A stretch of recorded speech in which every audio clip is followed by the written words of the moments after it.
Hello everyone. आज हम लोग शुरू करने जा रहे हैं अपना first chapter class 9th mathematics का, जिसका नाम है नंबर सिस्टम। तो नंबर सिस्टम में सबसे पहले आपको मैं एक रिकॉल कराऊंगा नंबर्स के बारे में, जो आपने पहले ही 6th 7th 8th क्लास में पढ़े हुए हैं, क्योंकि ये बहुत ज़्यादा इम्पॉर्टेंट है इस चैप्टर को शुरू करने से पहले। तो देखिए बच्चा लोग, सबसे पहले हम लोग शुरू करते हैं नेचुरल नंबर से।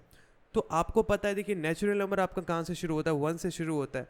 देन आपके पास में 1 2 3 4 5 6 एंड सो ऑन, ये आपका इन्फिनिटी तक जाता है। हम लोग जो नेचुरल नंबर को डिनोट करते हैं वो किससे करते हैं बेटा? n से करते हैं। देन उसके बाद में आपने पढ़ा होगा होल नंबर के बारे में।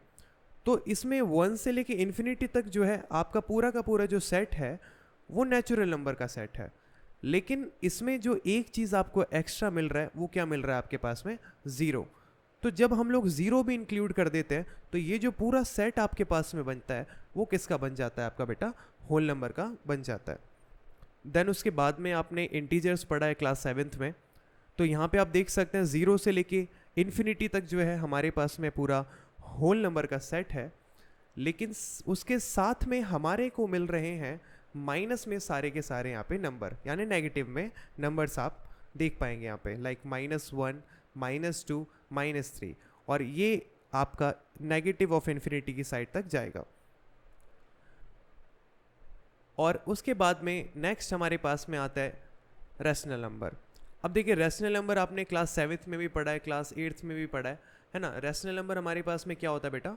कोई भी ऐसे नंबर होता है जिसको हम लोग P/Q की फॉर्म में रिप्रेजेंट कर सकते हैं, तो वो हमारे पास में क्या कहलाता है? रेशनल नंबर कहलाता है। जहाँ पे एक कंडीशन आपने ज़रूर पढ़ा होगा कि Q 0 नहीं होना चाहिए, है ना। मतलब जो डिनोमिनेटर होता है वहाँ पे 0 नहीं होना चाहिए। बाकी अगर कोई और केस है तो आप उसको रेशनल नंबर में काउंट करेंगे। फॉर एग्जाम्पल अगर आप देख सकते हैं यहाँ पे रेशनल नंबर मैंने लिया हुआ है 1/2, ये आपके पास में एक रेशनल नंबर है। 4/5 आपके पास में एक रेशनल नंबर है। -7 भी आपके पास में एक रेशनल नंबर है, क्योंकि हम लोग यहाँ पे क्या कर सकते हैं? 1 को लगा सकते हैं। देन 0 के नीचे भी आप डिनोमिनेटर में you can use 1, so 0/1 is also a rational number. But जैसा कि मैंने बताया, अगर यहाँ पे अपॉन में 0 है, लाइक 7/0 अगर आप लोग करते हो, तो यहाँ पे अपॉन में अगर 0 आ जाता है तो ये आपके पास में क्या है? रेशनल नंबर में काउंट नहीं होता है। इसके बारे में आपने बहुत ज़्यादा डिस्कशन क्लास 7th 8th में आपने किया होगा। तो अब हम लोग समझेंगे एक नया टॉपिक, जो कि हमारा इरेशनल नंबर है, जो कि 9th क्लास में आपको समझना है। तो देखिए रियल नंबर क्या होता है बेटा? Collection of all the rational and irrational number. अगर मैं इसको समराइज करूं तो क्या समझ में आता है कि जितने भी आपके पास में रेशनल नंबर्स हैं और जितने भी आपके पास क्या है बेटा? इरेशनल नंबर हैं, सबका कलेक्शन जो होता है वो आपके पास में क्या होता है बच्चा? रियल नंबर कहलाता है। तो कुल मिला के अगर आप यहाँ पे देखेंगे तो हमें नेचुरल नंबर के बारे में पता है। देखिए इसको n से रिप्रेजेंट करते हैं, आप ये भी थोड़ा ध्यान रखिए, है ना। होल नंबर को w से रिप्रेजेंट करते हैं, इंटीजर्स को क्या करते हैं? z से रिप्रेजेंट करते हैं, और रेशनल नंबर्स को q से हम लोग रिप्रेजेंट करते हैं। अब हमें समझना है इरेशनल नंबर क्या होता है।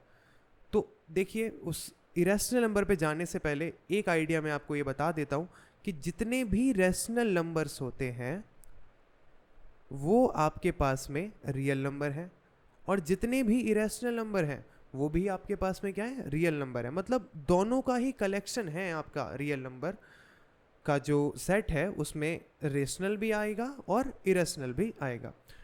तो इसके बारे में अब हम लोग डिस्कशन शुरू करते हैं। तो बच्चों, इरेशनल नंबर को समझने के लिए सबसे पहले हम लोग समझेंगे डेसिमल एक्सपेंशन का टॉपिक। तो एक एग्जांपल मैं आपके पास में लेता हूँ।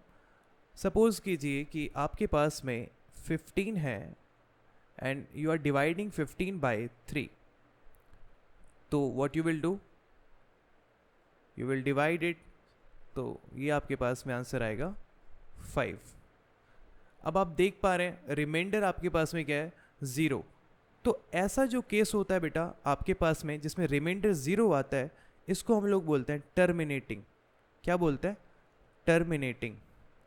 यानी कि आपके पास में ये जो डेसिमल एक्सपेंशन है आपका, वो अगर आप यहाँ पे देखोगे तो रिमाइंडर तो आपका आ गया 0, तो ये आपके पास में टर्मिनेट हो रहा है।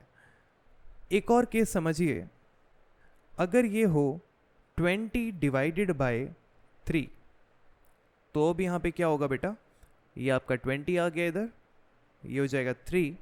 If you will divide it by 3, so you will get here 18, then 2. Now it will be point, then 0, then again you will use 6, then it will again 18, then 20, then 6, then you will use 18 and so on. So अब यहाँ पे आप देखिए कि अगर आपने 20 को divide किया 3 से, तो आपका आंसर क्या आ रहा है, 6.666 एंड सो ऑन. तो ये जो आपके पास में डेसिमल एक्सपेंशन है वो आपके पास में क्या हो रहा है, नॉन टर्मिनेटिंग. क्या हो रहा है बेटा, नॉन टर्मिनेटिंग. लेकिन अगर आप इसको ऑब्जर्व करोगे तो ये रिपीट तो हो रहा है, जैसे 6.66 के बाद में हमेशा आपको 6 ही मिलने वाला है. तो इस केस को हम लोग क्या बोलते हैं, नॉन टर्मिनेटिंग बट रिपीटिंग. है ना. आप लोग बुक में देखेंगे तो कहीं पर रिकरिंग भी आपको लिखा हुआ मिलेगा, तो दोनों का मतलब सेम है. तो non terminating but repeating case आपको मिल जाता है डेसिमल एक्सपेंशन में यहाँ पर. तो अगर आप देखेंगे तो 15 डिवाइडेड बाय 3 को आप लिख सकते हो 15/3. तो बेटा ये आपका कौन सा केस हुआ, ये फिर से आपका रैशनल नंबर वाला केस हुआ, P/Q. और 20 डिवाइडेड बाय 3 जो है उसको आप लोग लिख सकते हो इस तरह से. तो ये भी अगेन आपके पास में कौन सा केस होता है, P/Q वाला केस होता है. लेकिन अगर कोई ऐसा आपके पास में डेसिमल एक्सपेंशन हो जो आपका नॉन टर्मिनेटिंग होने के साथ साथ नॉन रिपीटिंग हो, मतलब वो डेसिमल एक्सपेंशन क्या हो रहा है, वो रिपीट नहीं हो रहा है. ठीक है. फॉर एग्जांपल मैं आपके सामने एक एग्जांपल अभी लेता हूँ, तो बताता हूँ आपको कि किस तरह से इरेशनल नंबर का सिनेरियो हमारे पास में आता है. तो देखिए यहाँ पे एक एग्जांपल से मैं आपको समझाने की कोशिश करता हूँ. Like for example if you are having 7.01001 then 0001 00001 000 then again 0 then again 0 then 1 and so on. तो अगर आप इसको ऑब्जर्व करेंगे इस डेसिमल एक्सपेंशन को, तो आपको दिखेगा कि यहाँ पे बेटा आपके पास में 01 है, देन 001 है ना, 2 times 0 then 1, then 3 times 0 then 1 and then so on. तो ऐसा जो डेसिमल एक्सपेंशन होता है बेटा आपके पास में, वो आपका क्या होता है, नॉन टर्मिनेटिंग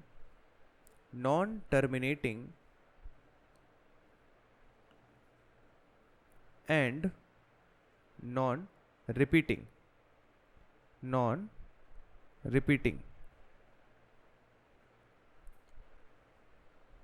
तो यहाँ पे non terminating and non repeating से हमें क्या समझ में आ रहा है कि आपके पास में क्या हो रहा है कि 01 आ रहा है, देन 001 आ रहा है. तो आप देख पा रहे हो ना इस पैटर्न को कि ये आपके पास में क्या है ना, रिपीट नहीं होने वाला है ना. ये ना तो टर्मिनेट होगा कभी और ना ये रिपीट होगा. तो ये अगर हमारे पास में कोई केस आ जाता है, तो उस केस में हम लोग क्या बोलते हैं बेटा, ये हमारे पास में क्या है, एक इरेशनल नंबर. ठीक है, इरेशनल नंबर.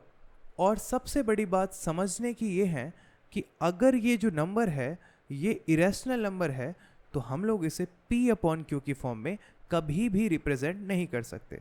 जैसे फॉर एग्जांपल अगर आपके पास में होता 7.01 और मैं बोल रहा हूँ कि यहाँ पे क्या हो गया, टर्मिनेट हो गया, मतलब ये एंड हो गया, तो आप इसको क्या लिख सकते हो, 701 है ना, पॉइंट हटाते हैं तो यहाँ पे आपके पास में क्या 2 0 नीचे आ सकते हैं. तो ये P/Q की फॉर्म में आप इसको रिप्रेजेंट कर सकते हैं, है ना. लेकिन अगर ये नंबर है आपके पास में और आप देख रहे हो ये टर्मिनेट भी नहीं हो रहा है और रिपीट भी नहीं हो रहा है, तो आप बच्चा यहाँ पे अगर पॉइंट हटाएंगे भी, यू हैव नो आइडिया कि कहाँ तक ये नंबर जा रहा है. आप इसको रिप्रेजेंट नहीं कर सकते हैं P/Q की फॉर्म में.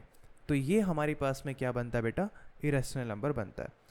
तो आज की क्लास में हम लोगों ने समझा कि आपके पास में नंबर सिस्टम में किस तरह के नंबर्स होते हैं. हमने रिकॉल करा नेचुरल नंबर को, होल नंबर को.